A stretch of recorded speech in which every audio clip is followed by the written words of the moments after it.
Hello dear students, आप सभी का हमारे चैनल पे स्वागत है। और इस वीडियो पे मैं आज आप लोगों को यहाँ पर बताने वाला हूँ क्लास 11th का चैप्टर नंबर 1 के कंप्लीट एमसीक्यू। जो आपका फिजिक्स है, फिजिक्स का चैप्टर नंबर 1 यानी कि भौतिक जगत के कंप्लीट एमसीक्यू क्वेश्चन के यहाँ पर डिस्कस करेंगे, जो आप लोग के एग्ज़ाम के लिए बहुत ही ज़्यादा इंपॉर्टेंट होने वाला है। तो दोस्तों, अगर आप लोग बोर्ड एग्ज़ाम की तैयारी कर रहे हैं तो भी इस वीडियो को देख सकते हैं, या फिर अगर आप लोग किसी भी कॉम्पिटिटिव एग्जाम की तैयारी कर रहे हैं तो भी इस वीडियो को आप लोग देख सकते हैं। यहाँ पर जितना भी क्वेश्चन बताया जाएगा आपका एनसीईआरटी बुक से ही बताया जाएगा। चलिए हर एक क्वेश्चन को देखते हैं और डिस्कस कर लेते हैं। तो फ्रेंड, यहाँ पर पहला क्वेश्चन देख सकते हैं क्या है कि निम्नलिखित में से किसे मूलभूत विज्ञान कहते हैं। ये जो आपका चार गो ऑप्शन देख पा रहे हैं, तो ये चार गो ऑप्शन में से आपको बताना है किसे हम लोग मूलभूत विज्ञान कहते हैं। ये दोस्तों, ये जो क्वेश्चन है बहुत ही आसान क्वेश्चन है। देख सकते हैं यहाँ पर मूलभूत विज्ञान हम लोग किसे कहेंगे। तो दोस्तों, यहाँ पर पहला ऑप्शन में दिया गया है भौतिक विज्ञान, रसायन विज्ञान, उसके बाद दिया है गणित, उसके बाद जीव विज्ञान।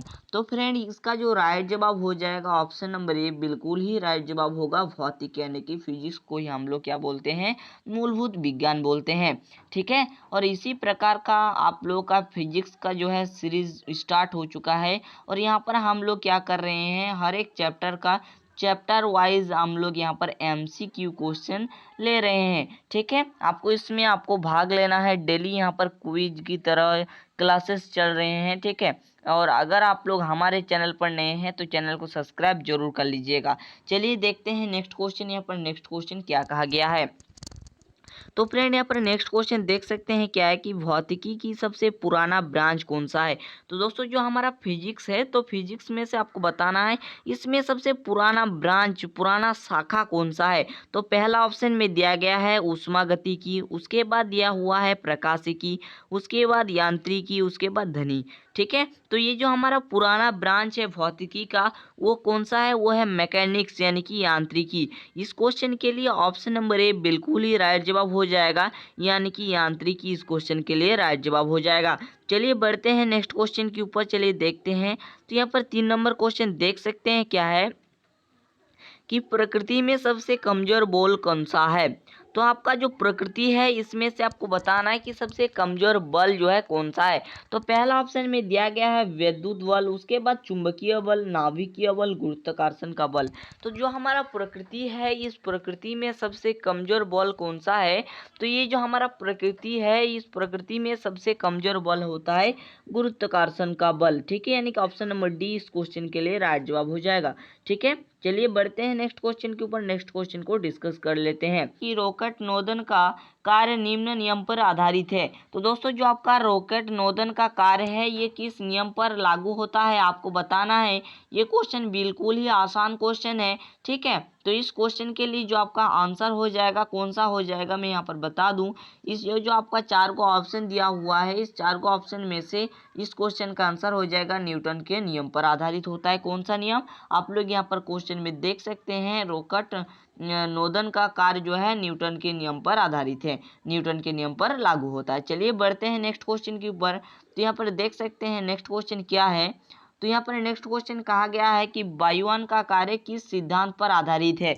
यानी कि जो हमारा वायुयान है ये किस नियम पर जो है, किस सिद्धांत पर लागू होता है, किस सिद्धांत पर आधारित होते हैं। तो पहला ऑप्शन यहाँ पर दिया गया है ऊष्मागतिकी। इसी प्रकार के जो है 4 को ऑप्शन यहाँ पर दिया गया है, जिसमें से आपको बताना है। तो फ्रेंड, इस क्वेश्चन के लिए आपका आंसर हो जाएगा ऑप्शन नंबर सी। इस क्वेश्चन के लिए बिल्कुल ही राइट जवाब हो जाएगा, यानी कि ऑप्शन नंबर सी इस क्वेश्चन के लिए राइट जवाब होगा। क्वेश्चन क्या है, ऊष्मागतिकी का जो कार्य है, जो सिद्धांत है, वो ऑप्शन नंबर सी जो है यहाँ पर इस सिद्धांत पर लागू होता है। ठीक है फ्रेंड, चलिए बढ़ते हैं नेक्स्ट क्वेश्चन के ऊपर। नेक्स्ट क्वेश्चन को देख लेते हैं। तो यहाँ पर देखते हैं जो आपका 6 नंबर क्वेश्चन यहाँ पर क्या है, देख सकते हैं यहाँ पर कि क्वांटम संख्या की जो है इसका प्रतिपादन किसने किया था। जो आपका क्वांटम संख्या है, क्वांटम सांख्यिकी जो है, इसका प्रतिपादन किसने किया था। ये क्वेश्चन बहुत ही ज़्यादा इंपॉर्टेंट क्वेश्चन है। प्रतिपादन से संबंधित भौतिक जगत में क्वेश्चन रहता ही रहता है। ठीक है, तो चलिए देखते हैं इस क्वेश्चन का आंसर क्या होने वाला है। तो इस क्वेश्चन के लिए ऑप्शन नंबर सी जो है आपका राइट जवाब होगा, सत्येंद्र नाथ बोस। ठीक है, चलिए बढ़ते हैं नेक्स्ट क्वेश्चन के ऊपर। नेक्स्ट क्वेश्चन को देखते हैं। तो फ्रेंड यहाँ पर 7 नंबर क्वेश्चन देख सकते हैं क्या है कि ग्रहों के गति संबंधी नियम का प्रतिपादन किसने किया था। तो दोस्तों गति संबंधी जो ग्रह संबंधी गति का जो नियम है ये प्रतिपादन किसने किया था, तो ये प्रतिपादन केपलर ने किया था। यानी कि इस क्वेश्चन के लिए ऑप्शन नंबर सी बिल्कुल ही राइट जवाब हो जाएगा। चलिए बढ़ते हैं नेक्स्ट क्वेश्चन के ऊपर, नेक्स्ट क्वेश्चन को डिस्कस कर लेते हैं। तो यहाँ पर अगला क्वेश्चन दिया हुआ है कि विद्युत चुंबकीय तरंग जो है किस सिद्धांत ये जो सिद्धांत है इसका प्रतिपादन किसने किया था। ठीक उसी प्रकार का क्वेश्चन है जो कि आपको बताना है। ये क्वेश्चन बहुत ही ज़्यादा आसान क्वेश्चन है, ठीक है। तो आप लोग यहाँ पर देख सकते हैं इस क्वेश्चन का आंसर क्या होने वाला है। तो ये जो क्वेश्चन है क्या फिर से मैं बता दूं, विद्युत चुंबकीय तरंग का जो सिद्धांत है ये प्रतिपादन किसने किया था। तो इसका प्रतिपादन किया था कार्ल मैक्सवेल ने, ठीक है। यानी कि ऑप्शन नंबर सी इसके लिए राइट जवाब होगा। चलिए फ्रेंड हम लोग अगला क्वेश्चन को डिस्कस कर लेते हैं, ठीक है। तो यहाँ पर अगला क्वेश्चन देख सकते हैं फ्रेंड क्या है। यहाँ पर क्वेश्चन कह रहा है कि पृथ्वी जिस बल के सहारे किसी वस्तु को अपने केंद्र की ओर खींचता है तो उसे हम लोग क्या बोलते हैं या फिर कौन सा बल के नाम से जानते हैं। तो फिर से क्वेश्चन को देखते हैं। क्वेश्चन कह रहा है कि पृथ्वी जिस बल के सहारे किसी भी वस्तु को या फिर किसी भी चीज को जब अपने केंद्र की ओर खींचता है तो हम लोग उसे कौन सा बल बोलते हैं। तो ये देखिए क्वेश्चन बहुत ही ज़्यादा आसान है लेकिन ये क्वेश्चन बहुत ही ज़्यादा इंपॉर्टेंट क्वेश्चन है, ठीक है दोस्तों। तो आप लोग देख लीजिए यहाँ पर ये क्वेश्चन जो है आप लोग कॉपी पे नोट डाउन जरूर कर लीजिएगा, ठीक है। ये क्वेश्चन बहुत ही ज़्यादा पूछा गया क्वेश्चन है, ठीक है फ्रेंड। तो देख लेते हैं क्वेश्चन के क्या आंसर होने वाला है। तो दोस्तों पृथ्वी किस बल के सहारे वस्तु को अपने केंद्र की ओर खींचता है। तो इस क्वेश्चन के लिए आंसर होगा ऑप्शन नंबर 1 गुरुत्वीय बल, ठीक है। चलिए देखते हैं अगला क्वेश्चन। अगला क्वेश्चन यहाँ पर क्या है। तो अगला क्वेश्चन यहाँ पर देख लीजिए क्या है कि नाभिक में उपस्थित प्रोटॉन तथा न्यूट्रॉन के बीच जो बल लगता है उसे हम लोग कौन सा बल कहते हैं या फिर कौन सा बल के नाम से जानते हैं। तो क्वेश्चन कह रहा है कि जो नाभिक में उपस्थित होता है प्रोटॉन और न्यूट्रॉन, ठीक है, इसके बीच जब लगता है जो बल लगता है, जो बल आपका कार्य करता है तो हम लोग उससे कौन सा बल कहते हैं। तो इस क्वेश्चन के लिए जो आपका राइट जवाब होगा नाभिकीय बल बिल्कुल ही राइट जवाब होगा। चलिए देखते हैं अगला क्वेश्चन। अगला क्वेश्चन को डिस्कस कर लेते हैं। तो अगला क्वेश्चन यहाँ पर है कि प्रकृति में पाया जाने वाला सबसे क्षीण बल कौन सा, यानी कि सबसे कमजोर बल, ठीक है। यहाँ पर देख लीजिए जो आपका क्षीण है इसका मतलब होता है क्या होता है, इसका मतलब होता है कमजोर बल, ठीक है। इसका मतलब होता है कमजोर बल, ठीक है। याद रखिएगा जब भी इस प्रकार का क्वेश्चन रहे तो आपको इसका मतलब क्या समझना है।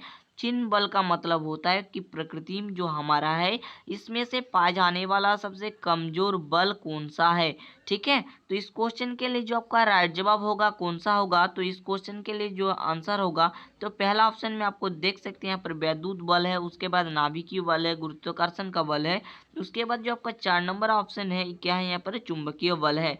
तो इस क्वेश्चन के लिए जो आपका राइट जवाब होगा, देखिए ये जो क्वेश्चन है मैं पहले भी बता चुका हूँ, ठीक है। तो सबसे जो कमजोर बल होता है वो होता है गुरुत्वाकर्षण का बल, ठीक है। तो ये जो क्वेश्चन है इंपॉर्टेंट क्वेश्चन है, ठीक है, बार बार यहाँ पर कहा जा रहा है, ठीक है। चलिए देखते हैं अगला क्वेश्चन। अगला क्वेश्चन को डिस्कस करते हैं। तो फ्रेंड यहाँ पर अगला क्वेश्चन देख सकते हैं कि यह क्या है कि प्रकृति में पाया जाने वाला कौन सा बल आकर्षण तथा प्रतिकर्षण दोनों प्रकृति के हो सकता है। तो जो हमारा प्रकृति है इसमें पाया जाने वाला आकर्षण तथा प्रतिकर्षण दोनों प्रकृति का पाया जाने वाला बल कौन सा है। तो इस क्वेश्चन के लिए जो आपका राइट जवाब होगा कौन सा होगा, तो इस क्वेश्चन के लिए राइट जवाब होगा ऑप्शन नंबर बी वैद्युत चुंबकीय बल, ठीक है। याद रखिएगा इंपॉर्टेंट क्वेश्चन है। चलिए देखते हैं अगला क्वेश्चन। अगला क्वेश्चन को डिस्कस कर लेते हैं। अगला क्वेश्चन है कि कौन सा प्रतिकर्षण बल जो लंबी दूरी तक प्रभावी रहता है। तो इस क्वेश्चन के लिए जो आपका राइट जवाब होगा कौन सा होगा। ये क्वेश्चन बहुत ज़्यादा इंपॉर्टेंट है और ये क्वेश्चन कई बार पूछा जा चुका है कॉम्पिटिटिव एग्जाम में, ठीक है। क्वेश्चन में फिर से पढ़ देता हूँ, वह प्रतिकर्षण बल जो लंबी दूरी तक प्रभावी रहता है, ठीक है। लंबी दूरी तक क्या होता है, प्रभावी रहता है। तो इस क्वेश्चन का राइट जवाब कौन सा होगा। पहला ऑप्शन में दिया गया है गुरुत्वाकर्षण बल, उसके बाद प्रबल नाभिकीय बल, उसके बाद वैद्युत बल, उसके बाद नाभिकीय बल दिया हुआ है, ठीक है। तो इस क्वेश्चन का आंसर कौन सा होने वाला है। तो इस क्वेश्चन के लिए आंसर होगा ऑप्शन नंबर सी वैद्युत चुंबकीय बल, जो क्या है जो प्रतिकर्षण बल है जो लंबी दूरी तक क्या होता है प्रभावी रहता है। चलिए बढ़ते हैं अगला क्वेश्चन की ओर। अगला क्वेश्चन को देख लेते हैं। तो फ्रेंड यहाँ पर 15 नंबर क्वेश्चन जो है बहुत ही ज़्यादा इंपॉर्टेंट क्वेश्चन है, ठीक है। तो आप लोग इसे कॉपी में नोट डाउन जरूर कीजिएगा, ठीक है। तो देख लेते हैं क्वेश्चन क्या है कि दो ध्रुव तथा दो आवेशों के मध्य लगने वाला जो बल होता है उसे हम लोग क्या बोलते हैं। तो दोस्तों दो ध्रुव तथा दो आवेशों के बीच जो बल लगता है उसे हम लोग बोलते हैं विद्युत चुंबकीय बल, यानी कि ऑप्शन नंबर सी इस क्वेश्चन का राइट जवाब होगा, ठीक है। चलिए देखते हैं अगला क्वेश्चन। ये क्वेश्चन इंपॉर्टेंट क्वेश्चन है। देखिए जो हमारा भौतिक जगत है, इस जो भौतिक जगत में जो भी क्वेश्चन रहता है खोजकर्ता के बारे में ज्यादा रहता है, ठीक है। तो देख लीजिए अगला क्वेश्चन क्या है कि जड़त्व का जो नियम है किसने दिया था। तो दोस्तों जो ऑप्शन है आप लोग यहाँ पर देख सकते हैं, पहला है न्यूटन ने दिया था, गैलीलियो ने दिया था, फेराडे ने दिया था, या फिर आपका 4 नंबर जो ऑप्शन है क्या है, इनमें से कोई नहीं। तो इस क्वेश्चन का जो राइट जवाब होगा कौन सा होगा आपको बताना है। क्वेश्चन बहुत ही ज्यादा आसान है। तो ये जो क्वेश्चन है इस क्वेश्चन का आंसर होगा गैलीलियो, यानी कि ऑप्शन नंबर बी इस क्वेश्चन के लिए बिल्कुल ही राइट जवाब हो जाएगा, ठीक है। चलिए देखते हैं अगला क्वेश्चन। अगला क्वेश्चन को डिस्कस कर लेते हैं। और ये क्वेश्चन जो है बहुत ही ज़्यादा इम्पॉर्टेंट है और कई बार बोर्ड एग्जाम में भी ये क्वेश्चन पूछा जा चुका है। क्वेश्चन है कि नाभिकीय संलयन के अध्ययन से किस चीज का निर्माण होता है, किस चीज का जो है निर्माण संभव हुआ है। नाभिकीय संलयन के जो अध्ययन हुआ था, इस अध्ययन से किसका जो है निर्माण संभव हुआ था, ठीक है। किस वस्तु का जो है, किस चीज का जो है निर्माण हुआ था। तो पहला है हाइड्रोजन बम, दूसरा है क्या है परमाणु बम, उसके बाद यह है ए बी दोनों, या फिर डी है इनमें से कोई नहीं। तो इस क्वेश्चन का राइट जवाब कौन सा होगा आपको बताना है। तो दोस्तों नाभिकीय संलयन के जो अध्ययन है इससे आपका हाइड्रोजन बम का आविष्कार हुआ था, यानी कि ऑप्शन नंबर ए इस क्वेश्चन का बिल्कुल राइट जवाब होगा, ठीक है। चलिए देखते हैं अगला क्वेश्चन। अगला क्वेश्चन को डिस्कस कर लेते हैं। तो ये जो क्वेश्चन है इंपॉर्टेंट क्वेश्चन है, ठीक है, इसे मैं हाईलाइट कर रहा हूँ, ठीक है। तो देख सकते हैं क्वेश्चन यहाँ पर कह रहा है कि जो आपका यहाँ पर देख सकते हैं कि प्रकाश का जो परावर्तन है और अपवर्तन विवर्तन किस शाखा के अंदर हम लोग अध्ययन करते हैं। तो इसका जो अध्ययन है पहला ऑप्शन दिया गया है प्रकाशिकी, यांत्रिकी, उसके बाद है उष्मागतिकी। तो देख लीजिए यहाँ पर प्रकाश से संबंधित चीजों के बारे में यहाँ पर बातचीत हो रहा है। तो देख लीजिए प्रकाश का परावर्तन किस में आता है, प्रकाशिकी में आता है। अपवर्तन किस में आता है, प्रकाशिकी में। और जो विवर्तन है वो भी प्रकाशिकी में आता है, ठीक है, यानी कि ऑप्टिक्स में आता है। तो इस क्वेश्चन का जो राइट जवाब होगा ऑप्शन नंबर 1 बिल्कुल ही राइट जवाब होगा। चलिए देखते हैं अगला क्वेश्चन। अगला क्वेश्चन को डिस्कस करते हैं। तो फ्रेंड यहाँ पर अगला क्वेश्चन देख सकते हैं क्या है, इंपॉर्टेंट क्वेश्चन है, ठीक है। तो ये क्वेश्चन जो है जानना जरूरी है। आप फिजिक्स पढ़ रहे हैं तो फिजिक्स में ही नहीं पता होगा तो आप लोगों का अच्छा नहीं है, ठीक है। तो देख लीजिए 19 नंबर क्वेश्चन कह रहा है कि जो आपका फिजिक्स है ना, जो आपका क्या है फिजिक्स है, तो इसकी जो उत्पत्ति जो है किस शब्द मतलब किस भाषा से फिजिक्स शब्द लिया गया है। तो दोस्तों इस क्वेश्चन का आंसर होगा ग्रीक शब्द, ठीक है। ग्रीक भाषा के कौन से शब्द से लिया गया है, ग्रीक भाषा के फ्यूसिस शब्द से लिया गया है, ठीक है, जिसका अर्थ होता है प्रकृति यानी कि नेचर, ठीक है। याद रखिएगा क्वेश्चन इंपॉर्टेंट क्वेश्चन है, मतलब कि जानना जरूरी है, आसान क्वेश्चन है, ठीक है। तो इस क्वेश्चन का आंसर क्या होगा, ऑप्शन नंबर ए यानी कि क्या, ऑप्शन नंबर ए यानी कि ग्रीक भाषा से आई है, ठीक है जी। तो समझ में आ गया होगा। तो इस क्वेश्चन का राइट जवाब होगा ऑप्शन नंबर 1 यानी कि ग्रीक भाषा। चलिए देखते हैं अगला क्वेश्चन। अगला क्वेश्चन को डिस्कस करते हैं।